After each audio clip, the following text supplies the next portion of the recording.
8ஆம் வகுப்பு கணிதம் பாடம் 3 பயிற்சி 3.9ல ஃபர்ஸ்ட் கணக்கும் செகண்ட் கணக்கும் தான் நம்ம வீடியோல பார்க்க போறோம். கோடிட்ட இடங்களை நிரப்புக. அல்ல first one y is equal to px. இங்கு p belongs to z என்ற நேர்கோடானது எப்போதும் டேஷ் வழியாக செல்லும் அப்படின்னு கேட்டிருக்காங்க. சரி, இப்போ இந்த x தான் என்னதுன்னா மாறி. அந்த மாறிக்கு நம்ம வேல்யூஸ் பிரதியிடுறோம். ஓகேவா?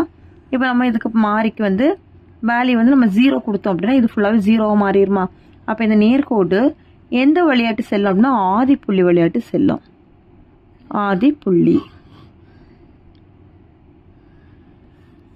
x is equal to 4 மற்றும் y is equal to -4 என்ற கோடுகள் சந்திக்கும் புள்ளி. x-க்கு 4, y-க்கு -4. அப்ப சந்திக்கும் புள்ளி என்னது? 4, -4. அதிலே மூணாவது கொடுக்கப்பட்ட வரைபடத்தின் அளவு திட்டம்.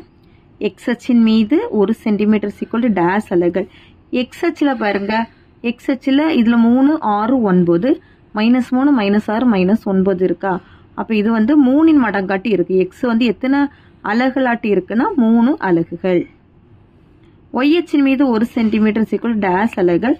y-க்கு பாருங்க 25, 50, 75, -25, -50. அப்போ y அச்சு வந்து எத்தனை அலகுகளா இருக்குன்னா 25 மடங்காட்டு இருக்கா? அப்ப 25 அலகுகள். அடுத்து செகண்ட் சரியா தவறா என கூறுக. 1,1, 2,2, 3,3 ஆகிய புள்ளிகள் அனைத்தும் ஒரே நேர்கோட்டில் அமைந்திருக்கும். இப்ப பாருங்க, நம்மளுக்கு 1,1, அடுத்து 2,2,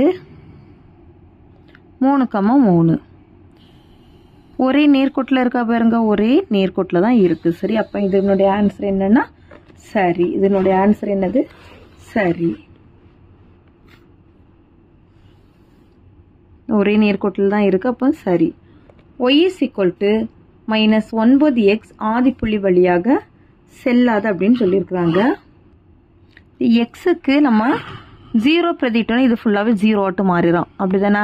அப்ப அது எது வழியாட்டு தான் செல்லும் அப்படின்னா ஆதிப்புள்ளி வழியா தான் செல்லும். ஆனா இது செல்லாதுன்னு கொடுத்ததுனால இதனுடைய ஆன்சர் என்னன்னா தவறு. அவ்வளவுதான் இந்த வீடியோ.